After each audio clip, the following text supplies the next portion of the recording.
আগের পার্টে তোমরা অনেকেই শুনেছিলে যে আমরা কালীচোড়া গিয়েছিলাম।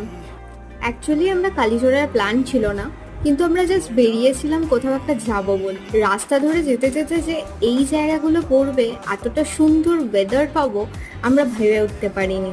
নর্থ বেঙ্গল মানে কিন্তু এভরি কর্নার এক একটা রহস্যময়, এভরি কর্নারে এক একটা আলাদা সিনিক বিউটি কাজ করে। এখানে থাকলে আমি সারা সপ্তাহ ওয়েট করে থাকি সানডের জন্য, যে সানডে কবে আসবে আর আমি কবে বেরোবো। রাস্তার কাজ চলছিল, কারণ তোমরা অনেকেই জানো শিলিগুড়ি থেকে ডাইরেক্ট সিকিমের একটা রেল লাইন তৈরি হচ্ছে, তো সেই কাজও দেখলাম অলরেডি প্রসেসিং। তো রাস্তার মধ্যে একটা ফাঁকা জায়গা দেখতে পেয়েছিলাম, আর আমার এই যে অ্যাক্টিভিটিসগুলো দেখতেই পাচ্ছ পাগলপন্থী শুরু হয়ে গেছে।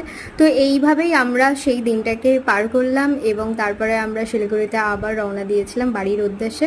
তো দেখা হচ্ছে আবার কোনো একটা ব্লগ নিয়ে। চলো, ভালো থেকো, টাটা। চ্যানেলটাকে প্লিজ সাবস্ক্রাইব করে দিও, টাটা।